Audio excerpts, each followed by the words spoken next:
Hello student, आज फिर से आप लोगों का स्वागत है एक नए से वीडियो में। जैसा कि आप लोग जान रहे हैं कि हम लोग क्लास 10th के बायोलॉजी को जान रहे हैं। आज हम लोग का लास्ट बायोलॉजी का क्लास है, जो आप लोग का लास्ट चैप्टर है हमारा पर्यावरण, जो चैप्टर 8 है। ये आज के बाद हम लोग का बायोलॉजी पूरा अच्छा तरीका से ख़त्म हो जाएगा। हर एक चैप्टर में मेरे भाई हम लोग बहुत से ज़्यादा क्वेश्चन कर लिए हैं। हर एक चैप्टर में बहुत ज़्यादा हम लोग क्वेश्चन किए हैं, समझ गए ना। तो आज हम लोग का 10th क्लास के जो बायोलॉजी हैं, ये हम लोग का आज लास्ट चैप्टर है, जो हमारा है हमारा पर्यावरण। तो आज की क्लास में पूरे हम लोग ऑब्जेक्टिव को करेंगे। आज पूरा ऑब्जेक्टिव जो हम कराएंगे, अंत में कुछ हम आपसे मौखिक क्वेश्चन भी करेंगे, जिसका आंसर हम बताते चलेंगे। समझ में आ गया ना। कुछ हम लोग मौखिक क्वेश्चन भी करेंगे अंत में, और हम लोग का जो हमारा लिखा हुआ चलता है क्वेश्चन, और वैसा ही हमारा क्वेश्चन और आगे चलता रहेगा। और अंत में हम लोग क्या करेंगे, कुछ मौखिक क्वेश्चन वगैरह वगैरह करते रहेंगे। समझ गए ना। तो चलिए चलते हैं कि हम लोग अपने क्लास को जल्दी से स्टार्ट करते हैं, और हर एक क्वेश्चन को हम लोग अच्छा तरीका से लगाते हैं। चलिए मेरे भाई, क्वेश्चन देखेंगे और इसका आंसर आप लोग देते रहेंगे। चलेंगे फर्स्ट नंबर क्वेश्चन देखिए। फर्स्ट नंबर क्वेश्चन देखिए, क्वेश्चन क्या है और इसका आंसर जल्दी से आप देंगे क्या होगा। बाघ उपभोक्ता है, बताएंगे प्रथम पोषी स्तर का है, या द्वितीय पोषी स्तर का है, या तृतीय पोषी स्तर का है, या कोई नहीं, जल्दी बताएंगे। बाघ जो होता है हमारा कौन सा पोषी स्तर में आ जाएगा, तो सबको पता है कि सर बाघ जो पोषी स्तर में हमारा आता है ना, तृतीय पोषी स्तर होता है। कौन सा पोषी स्तर होता है मेरे भाई, तृतीय पोषी स्तर होता है। समझ गए बात को। चलेंगे सेकंड नंबर क्वेश्चन देखेंगे। निम्न में कौन जैव अनिम्नीकरण पदार्थ है। निम्नीकरण आपसे नहीं पूछा है, जैव अनिम्नीकरण पदार्थ पूछा है, तो याद रखिएगा, बहुत ही वीवीआई क्वेश्चन है कि जो जैव अनिम्नीकरण जो पदार्थ होता है हमारे डीडीटी होता है। क्या होता है, डीडीटी होता है, याद रखेंगे। 3 नंबर क्वेश्चन देखेंगे। ओजोन परत पाई जाती है, जल्दी से बताएंगे। ओजोन परत कहाँ पर पाई जाती है, किस में, स्ट्रेटोस्फियर में, एक्सोस्फियर में, या आइनोस्फियर में, या ट्रोपोस्फियर में, किस में पाया जाता है। ओजोन परत जो पाई जाती है किस में पाई जाती है, किस में पाई जाती है, स्ट्रेटोस्फियर में, एक्सोस्फियर में, आइनोस्फियर में, या ट्रोसोफियर में। तो सब लोग को पता होगा, और नहीं पता होगा तो मेरे भाई जान लीजिए इस क्वेश्चन को, बहुत ही वीवीआई क्वेश्चन है कि ओजोन परत जो पाई जाती है हमारा स्ट्रेटोस्फियर में पाई जाती है, स्ट्रेटोस्फियर में पाई जाती है।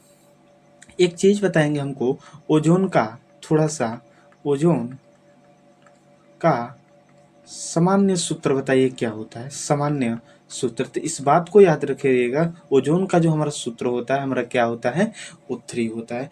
अब एक चीज बताइएगा कि O3 जो होता है वो हमारा क्या है, ऑक्सीजन है। मतलब क्वेश्चन आपसे ये पूछता है कि ओजोन में ऑक्सीजन ऑक्सीजन के कितने परमाणु होते हैं, कितने परमाणु होते हैं, कितने परमाणु होते हैं। ओजोन में ऑक्सीजन के कितने परमाणु होते हैं, तो इस बात को याद रखेंगे कि ओजोन में जो ऑक्सीजन के हमारा ऑक्सीजन ऑक्सीजन के जो परमाणु होते हैं कितने, यहाँ पर देख लीजिए ऑक्सीजन के कितने परमाणु है, 3 परमाणु है कि नहीं। तो ओजोन में ऑक्सीजन के कितने हमारे परमाणु होते हैं, हमारे कितने होते हैं, 3 होते हैं। एक क्वेश्चन एक यहाँ पे ये बताइए कि जो ओजोन होते हैं, ओजोन परत, ओजोन परत जो होती है, ओजोन परत जो होती है हमारे कौन सी किरण, कौन सी किरण से रक्षा करती है, रक्षा करती है। ओजोन परत कौन से किरण से रक्षा करती है, मतलब कौन से किरण को पृथ्वी पर नहीं आने देती है ओजोन परत, इस चीज को बताएंगे। तो ओजोन परत जो होती है किस किरण से हमें रक्षा करती है, तो पराबैंगनी, पराबैंगनी किरण को नहीं आने देती है हमारे पृथ्वी पर। समझ गए बात कौन, पराबैंगनी किरण को हमारे पृथ्वी पर नहीं आने देती है। अब एक चीज मान लीजिए कि मान लेते हैं, चलेंगे यहाँ से हम आपको एक न्यू स्लाइड लेते हैं और तब हम आपको बताते हैं।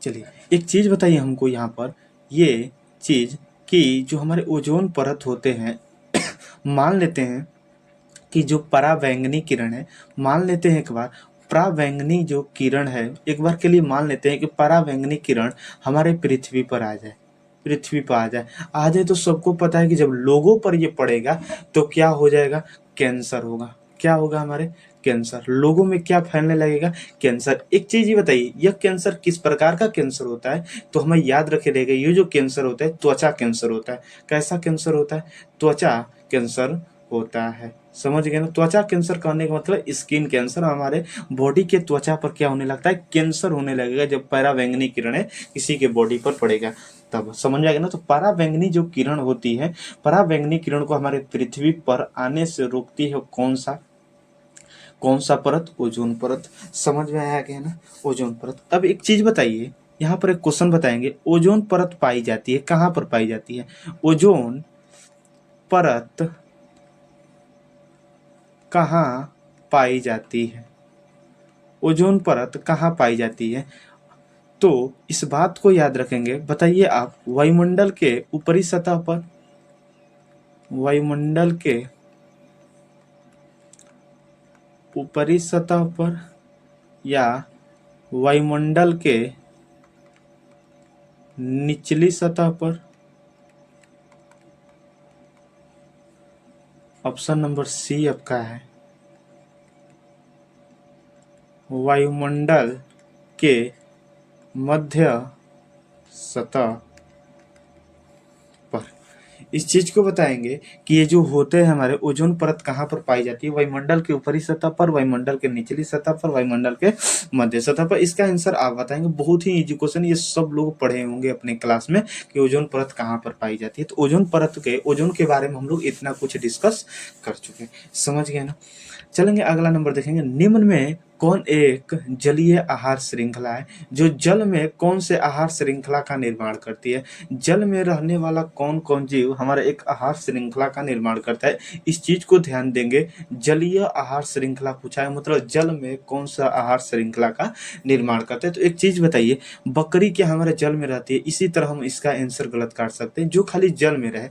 शैवाल हो सकता है, जलीय कीट और मछली, ये तो हमारा हो सकता है, यहाँ तो हम बोल सकते हैं। एक बार और देख लीजिए, घास, जलीय कीट, मछली, मनुष्य। क्या मनुष्य हमारा पानी में रहता है, नहीं रहता है, कभी के लिए जाता है। समझ आएगा ना। घास, मछली, मनुष्य ये भी नहीं होगा। कहने का मतलब है कि जलीय आहार श्रृंखला जो होगा हमारा, ऑप्शन नंबर बी होगा, क्योंकि शैवाल हमारे पानी में, जलीय कीट मतलब हमारे जो जल में कीट रहते हैं वो, और मछली, ये तीनों हमारा मिलकर आहार श्रृंखला का निर्माण करें, और तीनों हमारा जलीय भी हैं। तो ये बात को याद रखेंगे, जलीय हमारा आहार श्रृंखला जो जल में रहते हैं।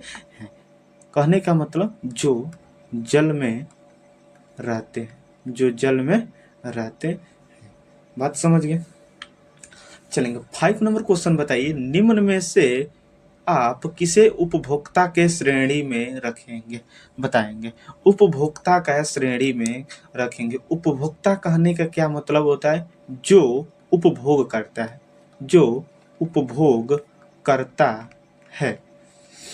बताएंगे किसे रखेंगे, हरे पौधा को, या नील हरित शैवाल को, या जंगली जानवर को, या फूल और पत्ते को। तो एक चीज बताइए ना, हरे पौधे हमारा क्या होते हैं, सब उत्पादक होते हैं, क्योंकि वो अपने से भोजन बनाते हैं। समझ में आ गया ना। लेकिन जो जंगली जानवर आपको दिख रहा है, ये जंगली जानवर क्या होता है, किसी जंगली जानवर क्या करता है, अपने से छोटे से जानवरों को मार कर खाता है, मतलब उपभोग करता है। उपभोग कहने का, उपभोक्ता कहने का मतलब खाने वाले को उपभोक्ता करते हैं, जो उपभोग करता है।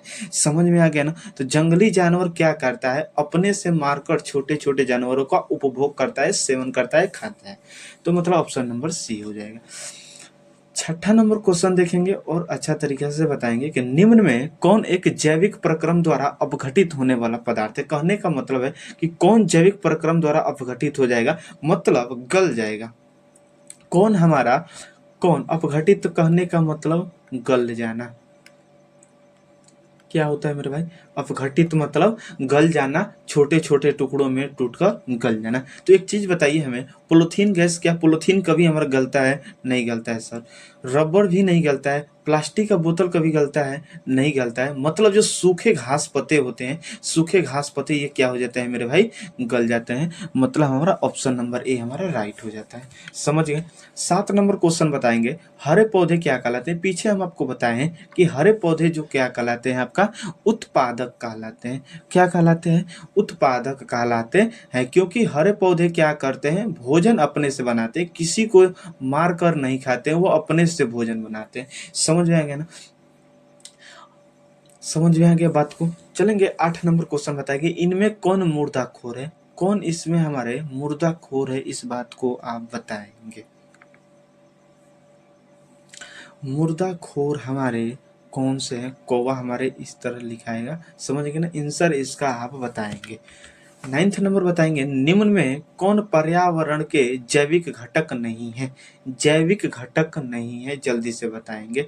जैविक घटक नहीं है कहने का मतलब आपसे पूछा है क्या? अजैविक घटक। समझ में आ गया ना? अजैविक घटक। समझ में आ गया ना? जैविक घटक नहीं है कहने का मतलब होगा अजैविक घटक। चलिए आपको यहाँ पर फुल डिटेल में हम बताते हैं जैविक क्या होता है मेरे भाई, और अजैविक का हमारा खेल क्या होता है। चलेंगे यहाँ पर समझेंगे अच्छा तरीके से। देखिएगा, एक बात याद रखेंगे कि जो पारिस्थितिक तंत्र होते हैं, जो पारिस्थितिक तंत्र, पारिस्थितिक का मतलब, पारिस्थितिक तंत्र का मतलब तो इस सबको पता होगा और क्लास किए होंगे तो मेरे भाई और बेहतर समझ में आता होगा। तो जो पारिस्थितिक तंत्र के घटक होते हैं, देखेंगे पारिस्थितिक तंत्र के घटक,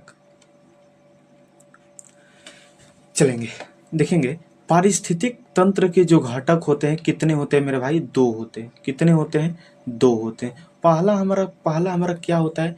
अजैविक घटक होता है। क्या होता है? अजैविक घटक। और दूसरा हमारा क्या होता है मेरे भाई? जैविक घटक। जैविक घटक। पारिस्थितिक तंत्र के कितने घटक? 2 घटक। पहला हमारा अजैविक घटक और दूसरा हमारा जैविक घटक। अजैविक कहने का मतलब होता है निर्जीव। अजैविक कहने का मतलब क्या आता है हमारा? निर्जीव। समझ में आ गया ना? और जो हमारा जैविक घटक कहने का मतलब होता है सजीव, जिसमें हमारा जीवन हो, जो सजीव हो। और अजैविक का मतलब निर्जीव। तो एग्जाम्पल से आप ही बताइए, क्या हमारा मिट्टी होगा? क्या हमारा मिट्टी क्या होगा? हमारा अजैविक होगा, क्योंकि मिट्टी हमारा क्या होता है? निर्जीव होता है। वायु हो गया, वायु भी हमारा निर्जीव होता है। हमारा क्या हो जाएगा? पानी हो जाएगा, किसी को दिक्कत है। हमारा धूल कण हो जाएंगे, धूल कण निर्जीव है।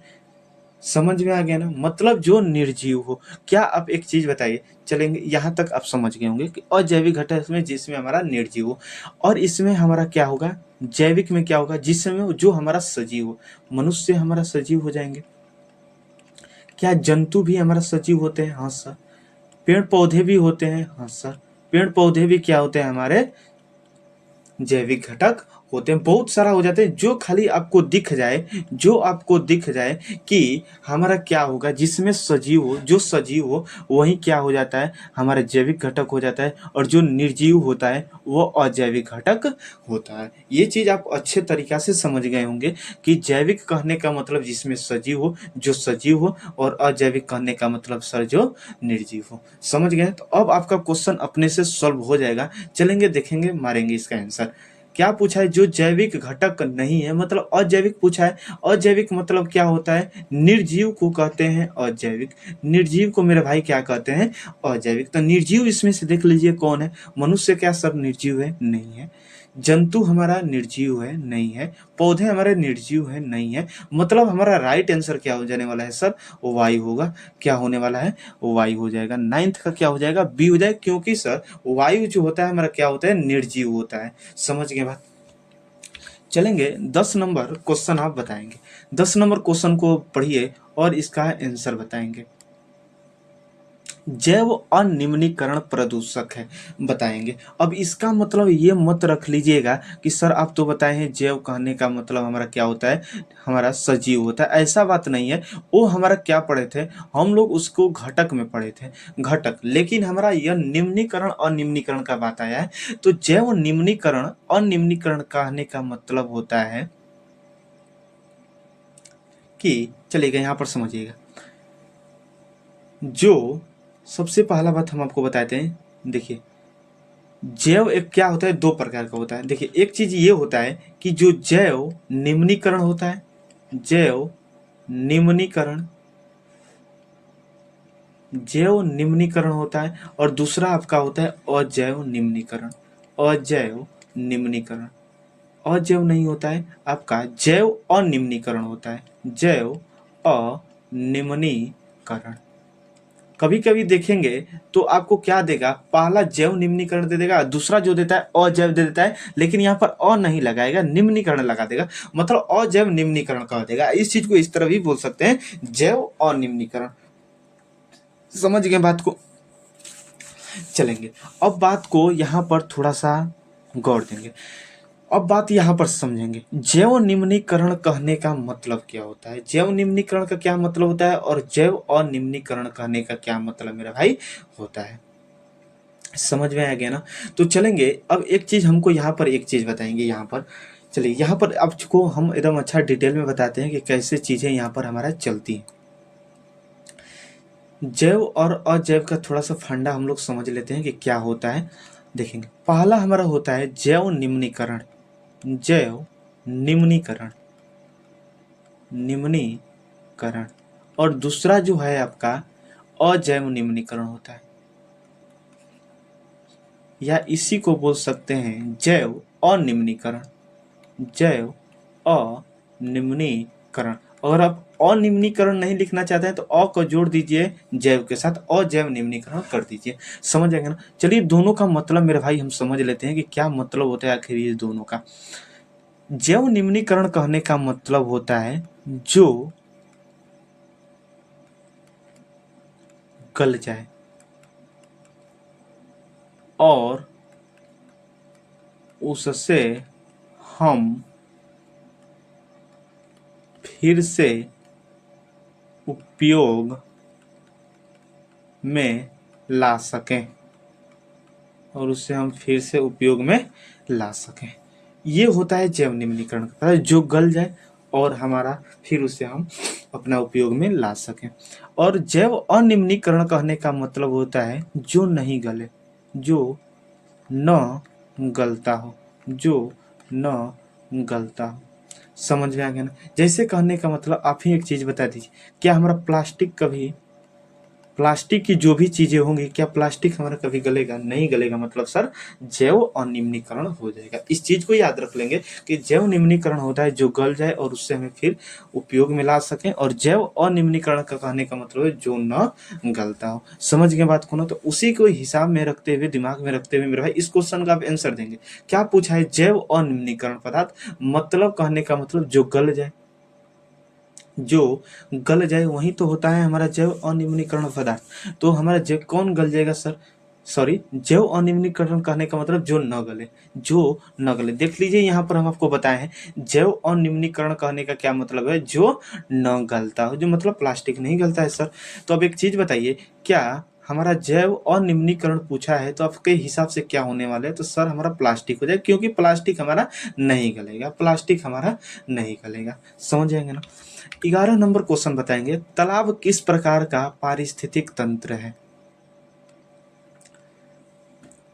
बताएंगे तालाब जो होता है किस प्रकार का पारिस्थितिक तंत्र होता है। चलेंगे पारिस्थितिक तंत्र में जो चीजें आती हैं हम उस चीज को थोड़ा सा बता देते हैं, और तब हम लोग क्या कर देते हैं, जिक्र कर लेते हैं। तो अब एक चीज हमको बताइए, इसमें दो चीजों का मेरे भाई हमें थोड़ा सा क्या करना है, जिक्र करना है। क्या जिक्र करना है? बात को यहाँ पर आप ध्यान देंगे, क्या है हमारा चीजें, देखिएगा ये है कि हमें यहाँ पर थोड़ा सा ध्यान देना है कि देखिएगा पारिस्थितिक तंत्र में दो चीज होती है।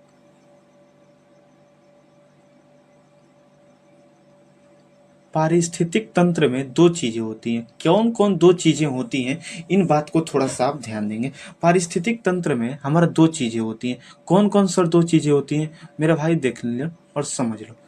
क्या है हमारा पहला, हमारा देखिए पारिस्थितिक तंत्र जो होता है हमारा दो चीजें होती हैं। इसमें दो, कुछ कुछ तो आपको प्राकृतिक चीजें मिलेगी और कुछ कुछ हमारा क्या मिलेगी, कृत्रिम मिलेगी। या कृत्रिम को क्या बोल सकते हैं, मानव निर्मित। जो मनुष्य के द्वारा बनाया गया वो मानव निर्मित यानी कृत्रिम, और प्राकृतिक कहने का मतलब जो प्राकृतिक के द्वारा दिया गया है।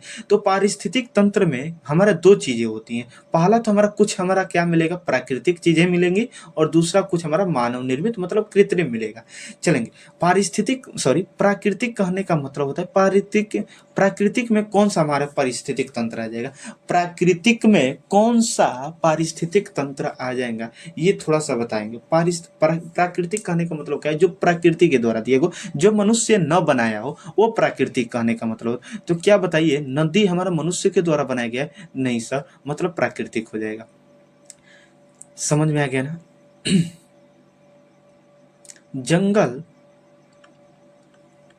जंगल का भी हमारी बात ले सकते हैं। जंगल हमारा मनुष्य नहीं बनाया है, प्राकृतिक के द्वारा दिए। क्या समुद्र हो जाएगा, समुद्र भी नहीं होगा। समझ गए बात को।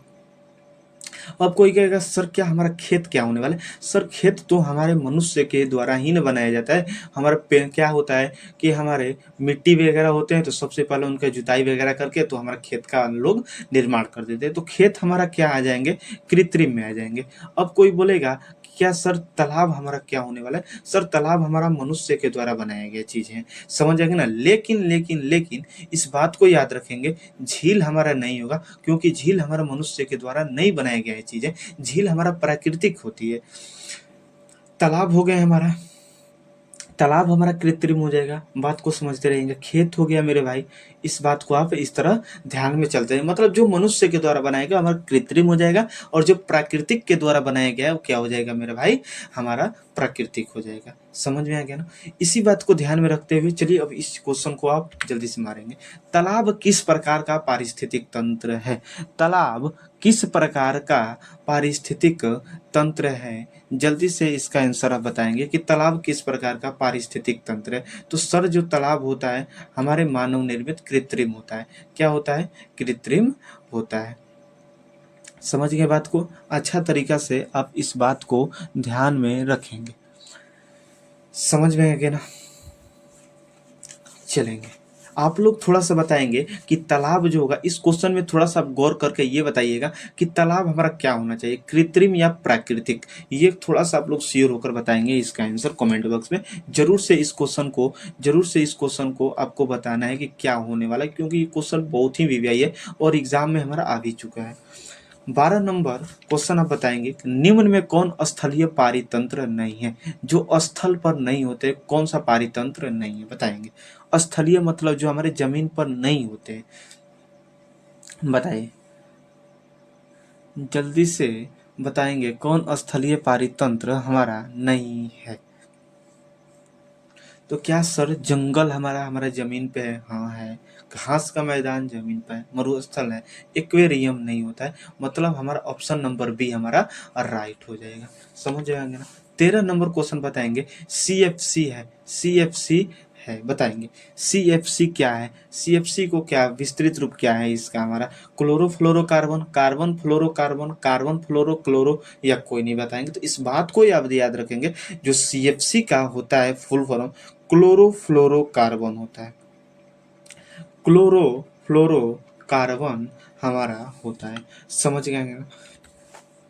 मृत शरीर को पचाने वाले जीव को क्या कहते हैं, जो मर जाते हैं जीव उसको पचाने वाले जीव को हम क्या कहते हैं। तो इस बात को याद रख ले रहिएगा कि जो भी जीव क्या हो जाता है, मृत हो जाता है, मर जाता है, तो उस पर छोटे छोटे कीटाणु लग जाते हैं।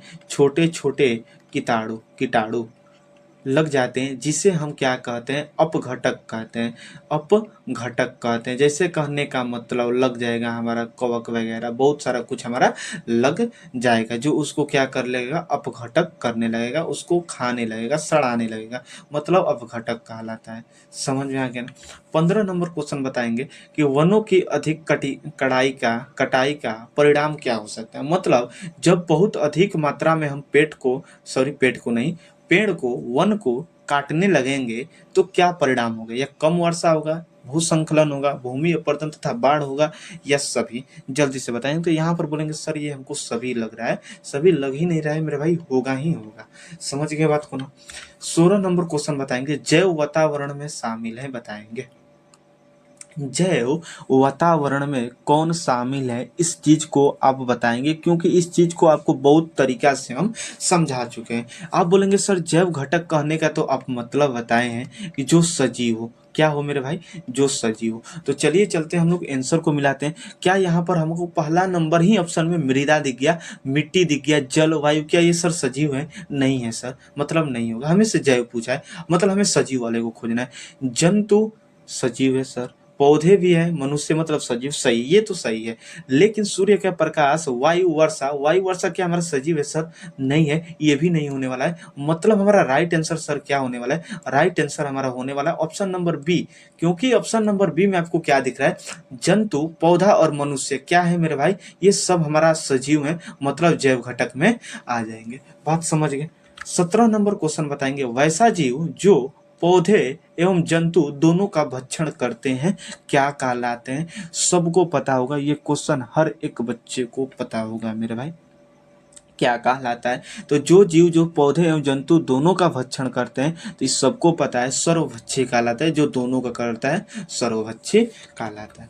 18 नंबर क्वेश्चन बताएंगे, जीवाणु एवं कवक क्या कहलाते हैं, बताएंगे।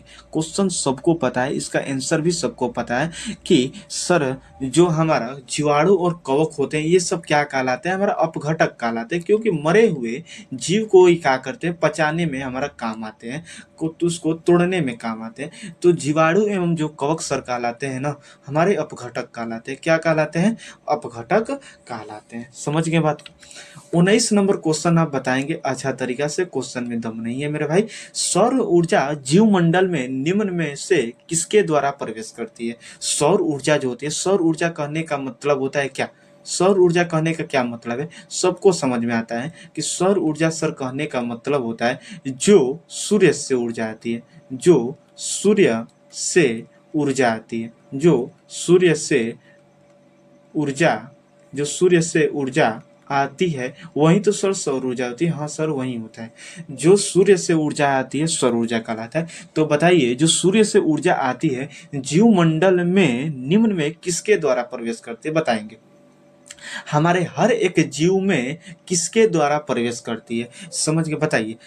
हरे पौधे, जंतु, कवक या बैक्टीरिया, इसका आंसर सबको पता है। इसका आपका क्वेश्चन कहने का मतलब है, हम इस क्वेश्चन को मेरे भाई एकदम अच्छा से सिंपलीफाई कर दे रहे हैं। कहने का मतलब है कि जो सूर्य से प्रकाश आता है, जब सूर्य से प्रकाश हमारा आता है, जब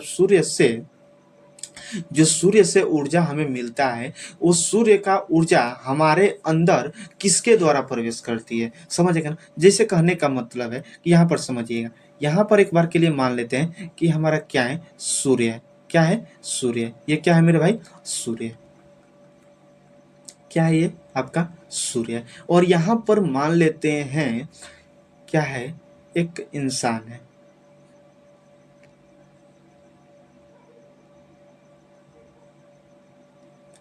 बहुत ही अच्छे इंसान को बनाया, छोटा बच्चा है, समझ गए।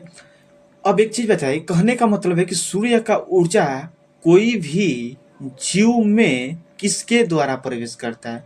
एक चीज बताइए हमें, एक चीज बताइए कि हमें कहाँ से मिलता है, हमें एनर्जी कहाँ से मिलता है। तो सर बोलेंगे कि हमें भोजन से मिलता है। हमें जो एनर्जी मिलता है सर किससे मिलता है, जो भोजन करते हैं उसी से हमें क्या मिलता है, ऊर्जा मिलता है। अब एक चीज बताइए, ये जो आप भोजन किए हैं, ये जो आप भोजन किए हैं किस किस चीज का किए हैं, धान, सॉरी हम क्या कर लेते हैं, चावल का कर लेते हैं, क्योंकि चावल तो हमारा धान से ही तो निकलता है सर, गेहूं से, ये सारी चीज से हम क्या करते हैं, अपना भोजन करते हैं। और ये चीज हमारा किससे होता है, जब तक से सूर्य का प्रकाश इस पर नहीं पड़ेगा तब क्या ये फसल हो सकता है? नहीं सर, बिल्कुल ही नहीं होगा। मतलब कहने का मतलब है कि कोई भी जीव में जब सूर्य से हमें जीव मंडल में कभी भी अगर प्रवेश करता है सूर्य का प्रकाश, तो किसके द्वारा उसे प्रवेश करता है सर? वो हमारा डिपेंड करता है हमारे हरे पौधा पर। हरे पौधा से हमारा क्या मिलता है? जीव मंडल में प्रवेश करता है। समझ आएगा ना? क्योंकि एक क्या होता है, एक क्या होता है कि हम लोगों को बहुत सारा एनर्जी चाहिए होता है। एनर्जी, एनर्जी हमें चाहिए, तो वो एनर्जी कहाँ से मिलता है? मान लेते हैं कि हमारा क्या करती है, यहाँ पर हमारा क्या हो गया, सूर्य। सूर्य से जब प्रकाश हमारा घास वगैरह पर पड़ता है तो उस घास को कौन खाएगा? एक चीज बताइए, घास को हमारे गाय वगैरह खाएंगी, और गाय का जो दूध निकलेगा हम लोग क्या खाएंगे? मनुष्य पिएंगे। तो अब एक चीज बताइए ना आप ही, कि जो मनुष्य में ऊर्जा हमारा गया, सूर्य का ऊर्जा गया, किसका? हमारा वजह से, हमारा घास की वजह से, क्योंकि वो घास को गाय खाई है और तब गाय से जो दूध निकला हुआ है मनुष्य खाया है। कहने का मतलब है कि जो हमारा एनर्जी प्राप्त हुआ है, निकला हुआ है, मतलब हमारा जो प्रवेश किया है घास ले, मतलब हरे पेड़ पौधे से हुआ है। समझ गए बात को? 20 नंबर क्वेश्चन हम बताएंगे। ओजोन परत महत्वपूर्ण है क्योंकि क्योंकि वह अवशोषित करती है। हम आपको बता दिए हैं कि सर ओजोन परत महत्वपूर्ण होती है क्योंकि वह किस चीज को अवशोषित करती है? तो सर हमारा जो होती है पराबैंगनी किरण को क्या करती है? अवशोषित करती। समझ गए? 21 नंबर क्वेश्चन पर गौर फरमाइएगा कि निम्न में कौन पारिस्थितिक तंत्र में अधिकतम संख्या में मौजूद है? बताएंगे। अधिक से अधिक संख्या में पारिस्थितिक तंत्र में कौन सा मौजूद है? उत्पादक है, शाकभक्षी है, मांसभक्षी है, शाकभक्षी, हाँ मांसभक्षी या सर्वभक्षक? क्या सबसे अधिक मात्रा में उपस्थित है हमारा पारिस्थितिक तंत्र में? इसका आंसर अब बताएंगे। तो सर जो हमारे पारिस्थितिक तंत्र में जो सबसे अधिक संख्या में हमारे मौजूद है वो तो सर उत्पादक है, क्योंकि हमारे वायुमंडल में या हमारे पृथ्वी पर जो सबसे अधिक दिख रहा है पेड़ पौधा ही सर दिख रहा है, मतलब उत्पादक वगैरह दिखते हैं। 22 नंबर क्वेश्चन बताएंगे। पारितंत्र, याद रखेंगे पारितंत्र को ही पारिस्थितिक तंत्र कहते हैं, आप गड़बड़ नहीं होंगे। पारितंत्र के जैविक घटकों की श्रेणियों निम्न में से कौन है? बताएंगे। पारिस्थितिक तंत्र के जैविक घटकों की श्रेणी निम्न में से कौन है? तो सर बोलेंगे कि जैविक घटक में पारिस्थितिक तंत्र के जो हमारे जैविक घटक के श्रेणी होते हैं, इसमें तो हमारे उत्पादक भी आते हैं, उपभोक्ता भी आते हैं, अपघटक भी आता है, मतलब हमारा सभी हो जाने वाला है सर। समझ गए? 23 नंबर बताएंगे। कृत्रिम पारितंत्र का उदाहरण है कौन है? बताएंगे। कृत्रिम पारितंत्र का उदाहरण कौन होगा? कृत्रिम पारितंत्र कहने का मतलब हम आपको बता चुके हैं, जो मनुष्य के द्वारा बनाया गया हो, जो मनुष्य के द्वारा बनाया गया हो। समझ में आ गया ना? क्या हमारा वन मनुष्य के द्वारा बनाया गया है? नहीं सर, नहीं होगा। पहला तो झील भी और तालाब भी, झील तो मान लेते हैं, तालाब तो हमारा हो जाएगा, लेकिन झील सर नहीं होगा, नहीं होगा। समझ में आ गया बात को ना? तो हमारा राइट आंसर सर क्या होने वाला है? तो हमारा राइट आंसर क्या हो जाएगा? सी हो जाएगा, सी हो जाएगा। समझ में आ गया ना? क्योंकि बगीचा हमारा एक इंसान के द्वारा बना दिया जाता है, बहुत सारा हम पेड़ लगा देंगे तो बगीचा का निर्माण हो जाएगा, और खेत भी हमारे लोग ही बनाते हैं, मतलब कृत्रिम पारितंत्र का उदाहरण हमारा सी नंबर राइट है। 24 नंबर क्वेश्चन बताएंगे कि ओजोन परत पाया जाता है। ये क्वेश्चन आ भी गया, हम आपसे पूछे भी थे कि कहाँ पर पाया जाता है, ये बताएंगे आप। वायुमंडल के निचले सतह में, वायुमंडल के ऊपरी सतह में, वायुमंडल के मध्य सतह में, या कोई नहीं? तो मेरे भाई बात याद रखेंगे कि जो ओजोन परत पाई जाती है, देखेंगे मान लेते हैं कि ये हमारा वायुमंडल है। क्या है ये? हमारा वायुमंडल है, वायुमंडल है। समझ आ गया ना? ये हमारा वायुमंडल है। तो वायुमंडल के कौन से स्तर में हमें क्या होता है, वायुमंडल के कौन से सतह पर हमारा मिलता है ओजोन परत पाया जाता है? तो देखेंगे ओजोन परत जो होता है, जो हमारा वायुमंडल होता है, देखेंगे तीन। देखिए इसको हम इस तरह कर दिए, समझ आ गया ना? ये एक पोर्शन हो गया, ये सेकेंड पोर्शन हो गया, ये थर्ड पोर्शन हो गया। समझ आ गया ना? ये वाला हमारा क्या होता है? नीचे। समझ आ गया ना? ये हमारा क्या है? मध्य है। और ये क्या है मेरे भाई? ये ऊपरी है। तो आपसे ये पूछ रहा है कि ओजोन परत कहाँ पर पाई जाती है, निचले सतह में, वायुमंडल के ऊपरी सतह में, या बीच में, कहाँ पर? तो मेरे भाई इस बात को आप याद रखेंगे कि जो ओजोन परत पाई जाती है हमारा सबसे ऊपरी सतह में पाई जाती है। कहाँ पर पाई जाती है? ऊपरी सतह में, मतलब ऑप्शन नंबर बी मेरा भाई राइट हो जाने वाला है। समझ गए ना। 25 नंबर क्वेश्चन बताएंगे, निम्न में से कौन से समूहों में केवल जैव निम्नीकरण पदार्थ है? जैव निम्नीकरण पदार्थ सर कहने का मतलब है जो गल जाए। क्या जैव निम्नीकरण कहने का मतलब होता है सर? जैव निम्नीकरण कहने का मतलब होता है कि जो क्या हो जाए सर? गल जाए। क्या? गल जाए।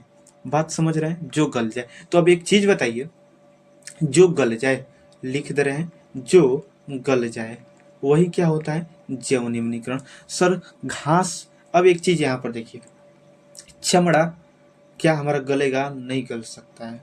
समझ में आ गया ना, ये तो नहीं होने लायक है। घास, लकड़ी, प्लास्टिक भी सर नहीं गलता, ही नहीं होने वाला है।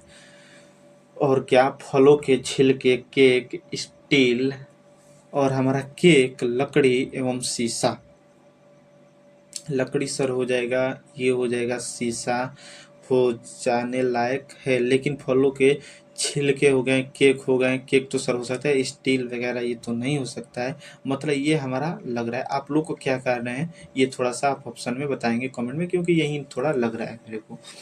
चलेंगे 26 नंबर क्वेश्चन बताएंगे, निम्न में कौन आहार श्रृंखला का निर्माण करता है? बताइए आहार श्रृंखला का कौन निर्माण करता है? घास, गेहूं, सर ये तो नहीं होने वाला, घास से गेहूं नहीं होने। घास, बकरी, मानव, ये सर होने लायक है। लेकिन एक बार और आगे देख लेते हैं, बकरी हो गया, गाय हो गया, हाथी हो गया, सर नहीं होने वाला है। घास, मछली, बकरी सर नहीं होने वाला, मतलब ऑप्शन नंबर बी हमारा राइट होगा, क्योंकि घास को बकरी खाएगी, बकरी को मानव भी खा गलता है आज के जनरेशन में। समझ गए बात। 27 नंबर क्वेश्चन बताएंगे आप कि निम्न में कौन पर्यावरण मित्र व्यवहार कहलाते हैं? कौन से कहलाते हैं पर्यावरण मित्र व्यवहार? जल्दी से बताएंगे। तो एक बार पढ़ लीजिए, बाजार जाते समय सामान के लिए कपड़े का थैला ले जाना। हाँ सर इस बात को सही है, क्योंकि जब हम क्या करते हैं, जब मार्केट जाएंगे अपने सब्जी वगैरह लाने के लिए, तो वो क्या देगा आपको? पॉलिथीन देगा। वो पॉलिथीन हम घर पर लाकर फेंक देंगे, जो हमारे पर्यावरण को दूषित करेगा। तो हम अच्छा काम करिए, करेंगे कि जब भी सब्जी वगैरह जाते हैं लाने, तो अपने घर से हम क्या करेंगे, कपड़े का क्या लेंगे? थैला ले लेंगे, क्योंकि वो इसको लाकर अपने घर पर उस थैलों को हम रख भी लेंगे, अच्छा तरीके से फेंक नहीं पाएंगे। दूसरा, कार्य समाप्ति पर लाइट तथा पंखों का स्विच बंद कर दे। हाँ सर बड़ी ही अच्छा तरीका है कि जो भी हमारा काम हो जाता है तो अपने लाइट और पंखे का स्विच बंद कर दें, ताकि ज़्यादा हमारा बिजली वगैरह न गिरे। चलेंगे, माँ इस तरह नहीं, इस तरह लिखेगा, अच्छा तरीका। तीसरा नंबर, माँ द्वारा विद्यालय छोड़ने के बजाय तुम्हारा विद्यालय तक पैदल जाना। हाँ सही है, ये भी हमारा सही है, मतलब ऑप्शन नंबर डी हमारा राइट हो जाएगा। समझ में आ गया। 28 नंबर क्वेश्चन बताएंगे, जीव मंडल में ऊर्जा का एकमात्र स्रोत है। बताएंगे जीव मंडल में ऊर्जा का एकमात्र स्रोत क्या है? इस सबको पता है, हर एक बच्चे को पता है कि सर सूर्य का प्रकाश हमारा एक ऊर्जा का मात्र एक स्रोत है जीव मंडल में।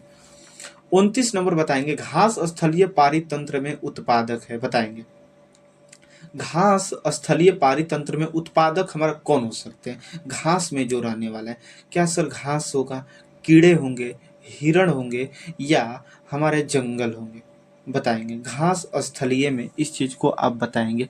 तो सर जंगल तो नहीं होने वाला है, हिरण नहीं होगा, क्योंकि हिरण तो सबसे पहला हमारा उत्पादक होता नहीं है, कीड़ा भी सर नहीं होता है। मतलब ऑप्शन नंबर हमारा क्या हो जाने वाला है सर? ए राइट हो जाने वाला है। समझ गए बात।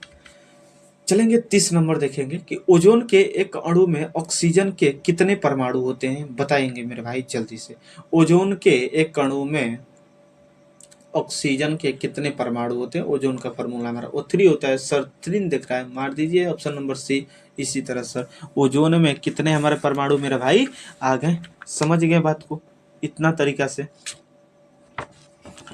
चलेंगे, अच्छा है। और मेरे भाई हम आपसे क्वेश्चन और हम पूछते हैं, बहुत ही अच्छा अच्छा क्वेश्चन जो पूछते हैं। समझ में आ गया ना। चलेंगे, थोड़ा सा बताएंगे अलग अलग क्वेश्चन को आप, क्योंकि ये जो है अब 30 क्वेश्चन के बाद आपका लगभग क्वेश्चन नहीं है। बहुत पीछे हम क्वेश्चन करवाए भी हैं, आपसे पूछे भी हैं, तो बहुत ज़्यादा हमारा क्वेश्चन भी हो जाता है। तो आगे थोड़ा सा और क्वेश्चन आप बताएंगे, ताकि और आपका तैयारी मेरा भाई बेहतरीन होता चले जाए। हमको एक चीज़ बताइए, कि अपघटक का उदाहरण कौन होगा। क्वेश्चन नंबर 1 है अपघटक का उदाहरण है। चलेंगे ऑप्शन नंबर ए बताएंगे कवक है। ऑप्शन नंबर बी क्या हम दे दें बाघ। ऑप्शन नंबर सी दे देते हैं बकरी। और ऑप्शन नंबर डी हमारा हरे पौधे। बताइए क्या होगा अपघटक हमारा इसमें से कौन होगा। जल्दी से बताएंगे। सर अपघटक आपसे पूछें हमसे आप क्या पूछें अपघटक पूछें तो सर अपघटक जो होगा हमारा क्या होने वाला है सर कवक होने। कौन सा आंसर होने वाला है सर कवक होने वाला है। समझ गए बात को। सही है।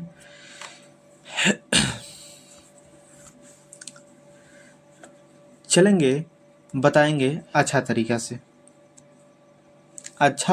से यहाँ पर आप क्वेश्चन बताएंगे। और क्वेश्चन क्या और क्वेश्चन है कि निम्न में कौन प्राकृतिक पारिस्थितिक तंत्र है। प्राकृतिक पारिस्थितिक तंत्र है पारितंत्र है। बताइए कौन हमारा प्राकृतिक है। तालाब होगा ऑप्शन नंबर बी में हमारा।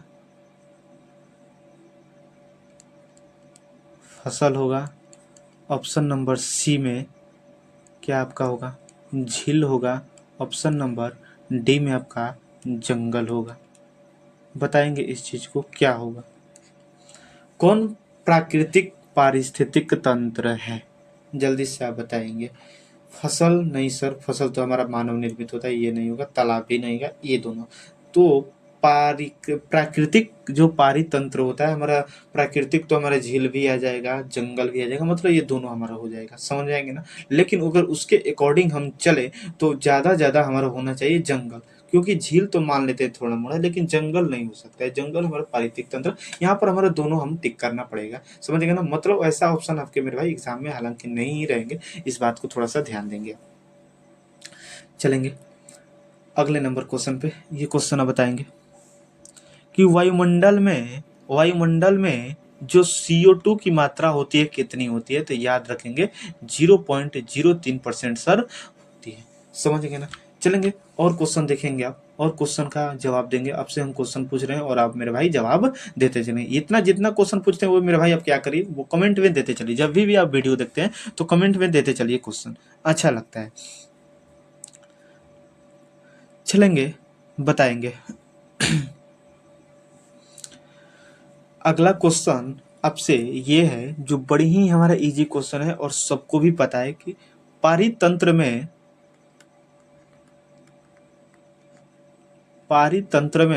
कहिए या पारिस्थितिक तंत्र सब एक है मेरे भाई। पारितंत्र में ऊर्जा का प्रवाह होता है। ऊर्जा का प्रवाह होता है।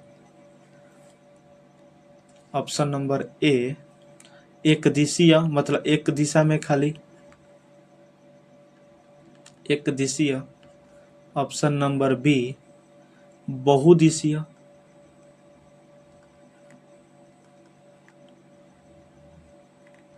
ऑप्शन नंबर सी द्विदिशीय। और ऑप्शन नंबर डी हमारा क्या हो जाएगा चक्रीय। बताएंगे। तो सर जो पारितंत्र में होता है जैसे कहने का मतलब हम आपको क्या लेते हैं घास ले लिए। घास ले हमारा क्या हो जाएगा बकरी हो जाएगा और बकरी से हमारा मनुष्य हो जाएगा। ये हमारा एक आहार श्रृंखला का निर्माण कर रहा है हमारा। अब एक चीज बताइए ये जो आपका एनर्जी जो जा रहा है अब ऊर्जा का जो प्रवाह हो रहा है तो क्या हमारा एक ही दिशा में नहीं हो रहा है सर इसी दिशा में नहीं हो रहा है। क्या हमारा फिर इस तरह मुड़कर कभी हमारा होता है क्या एनर्जी का सर प्रवाह सर नहीं होता है। मतलब पारितंत्र में जो ऊर्जा का प्रवाह होता है हमारा एक ही दिशा में इस तरह चलते रह जाता है मतलब हमारा एक दिशीय हो जाता है। समझ गए बात को अच्छा तरीका से मेरे भाई आप समझ रहे हैं मेरे बातों को। चलिए, आज का क्लास मेरे भाई आपके लिए आज यहीं तक। बहुत क्वेश्चन आज हम लोग किए भी हैं और बहुत कुछ को समझे भी हैं। आज की क्लास में बहुत कुछ हम अपने थ्योरी को भी बहुत कुछ जाने, जो आगे के लिए मेरे भाई हमारा हेल्पफुल बनेगा, एग्जाम के लिए आपका प्रिपेयर करेगा। समझ में आएंगे ना? तो आई होप कि आज का क्लास मेरे भाई आपको बड़ी ही मस्त लगा होगा और बहुत कुछ सीखने को मिला होगा। तो प्लीज़ मेरे भाई, अगर आपको वीडियो बहुत ही अच्छा लगता है और समझ में आता है तो अपने दोस्तों में मेरे भाई खूब शेयर करते रहिए और सब्सक्राइब करते रहिए। और जब भी क्लास में डाउट आपका निकालता है तो मेरे भाई कमेंट में दे दिया कीजिए, हम आपको उसका रिप्लाई मेरे भाई अगले हम क्लास में आपका डाउट पूरा क्लियर कर देंगे। समझ गए बात को? तो आई होप कि आज की क्लास आपको बहुत ही अच्छा लगा। तो प्लीज़ मेरे भाई, अगर अच्छा लगा होगा तो प्लीज़ एक लाइक, कमेंट, शेयर और सब्सक्राइब करते रहिएगा, ताकि आने वाला जो हमारा अगला वीडियो है मेरे भाई, हम लोग और कंटिन्यू अपने साथ बना सके क्लासों को, और अपने के दोस्तों के साथ। अपने दोस्तों में मेरे भाई खूब शेयर करिए, ताकि हमारा वीडियो उन लोग के पास भी मेरे भाई पहुंच सके और लोग भी अपनी एग्जाम की तैयारी मेरे भाई कर सकते।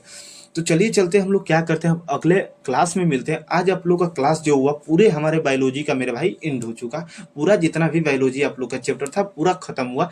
अब हम लोग का जो बारी है केमिस्ट्री पर हो सकता है तो चलेंगे, केमिस्ट्री का आगाज करेंगे ऑब्जेक्टिव के बारे में, जो मेरे भाई उसमें भी हम लोग धुआं निकालेंगे।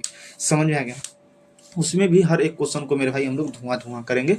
तो चलिए चलते हैं हम लोग अपने मेरे भाई अगले क्लास में, जो केमिस्ट्री का आने वाला है। केमिस्ट्री में जल्दी से हम लोग क्या करते हैं, प्रवेश करते हैं और उसका तैयारी करते हैं। जब भी कोई भी चैप्टर का मेरे भाई हम आपसे क्या लेते हैं, ऑब्जेक्टिव क्वेश्चन लेते हैं, तो उस चैप्टर का मेरे भाई थोड़ा सा अपने नोट्स को पढ़ कर आ जाइए, थ्योरी को पढ़ कर आ जाइए, ताकि मेरे भाई और मजा आ जाए अपने क्वेश्चन को करके। समझ गए? तो चलिए चलते हैं, अगला बारी मेरे भाई हम लोग का रहेगा केमिस्ट्री का। तो मिलेंगे अगले क्लास में हम लोग मेरे भाई केमिस्ट्री के साथ। तब तक के लिए आप लोग को मेरे भाई दिल से थैंक यू।